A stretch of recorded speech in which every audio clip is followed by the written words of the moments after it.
بسم اللہ الرحمن الرحیم۔ السلام علیکم۔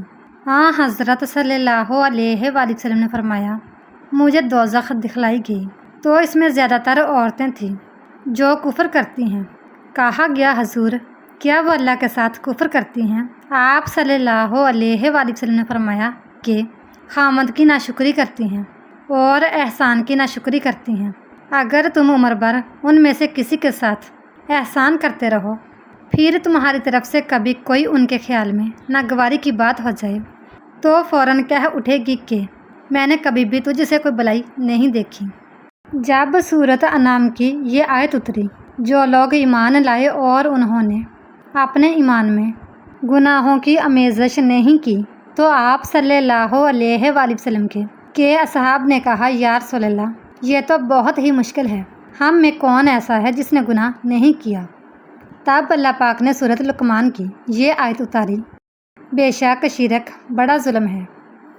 رسول اللہ صلی اللہ علیہ وآلہ وسلم نے فرمایا کہ 4 عادتیں جس کسی میں ہوں تو وہ خالص منافق ہے، اور جس کسی میں ان 4 میں سے ایک عادت ہو تو وہ بھی نفاق ہی ہے جب تک اسے نہ چھوڑ دے۔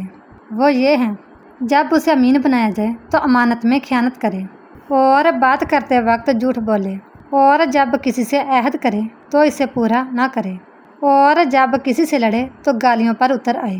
اس حدیث کو شعبہ نے بھی سفیان کے ساتھ امش سے روایت کیا ہے۔ آپ صلی اللہ علیہ وآلہ وسلم نے فرمایا کہ جو شخص اللہ کی راہ میں جہاد کے لیے نکلا، اللہ اس کا ضامن ہو گیا۔ اللہ تعالیٰ فرماتا ہے، اس کو میری ذات پر یقین اور میرے پیغمبروں کی تصدیق نے اس سے سرفروشی کے لیے گھر سے نکالا ہے۔ میں اس بات کا ضامن ہوں کہ یا تو اس کو واپس کر دوں ثواب اور مال غنیمت کے ساتھ، یا شہید ہونے کے بعد جنت میں داخل کر دوں۔ رسول اللہ صلی اللہ علیہ وآلہ وسلم نے فرمایا، اور اگر میں اپنی امت پر اس کام کو دشوار نہ سمجھتا تو لشکر کا ساتھ نہ چھوڑتا، اور میری خواہش ہے کہ اللہ کی راہ میں مارا جاؤں، پھر زندہ کیا جاؤں، پھر مارا جاؤں، پھر زندہ کیا جاؤں، پھر مارا جاؤں۔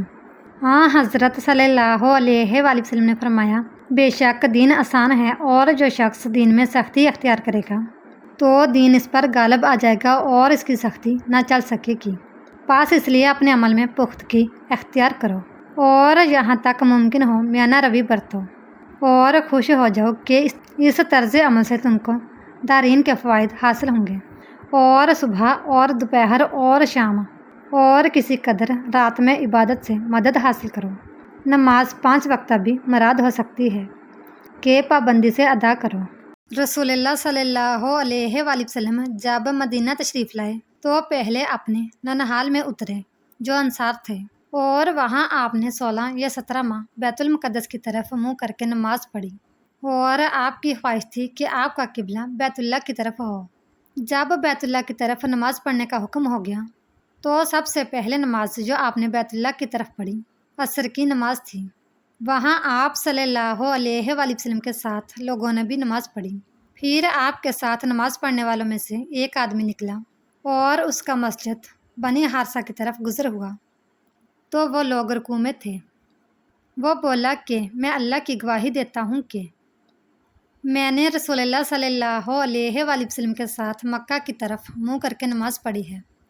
یہ سن کر وہ لوگ اسی حالت میں بیت اللہ کی طرف گھوم گئے، اور جب رسول اللہ صلی اللہ علیہ وآلہ وسلم بیت المقدس کی طرف منہ کر کے نماز پڑھا کرتے تھے، یہود اور عیسائی خوش ہوتے تھے، مگر جب آپ صلی اللہ علیہ وآلہ وسلم نے بیت اللہ کی طرف منہ پھیر لیا تو انہیں یہ امر ناگوار ہوا۔ ظہیر ایک راوی کہتے ہیں کہ ہم سے ابو اسحاق نے برہ سے یہ حدیث بھی نقل کی ہے کہ قبلہ کی تبدیلی سے پہلے کچھ مسلمان انتقال کر چکے تھے، تو ہمیں یہ معلوم نہ ہو سکا کہ ان کی نمازوں کے بارے میں کیا کہیں۔ تب اللہ نے یہ آیت نازل کی۔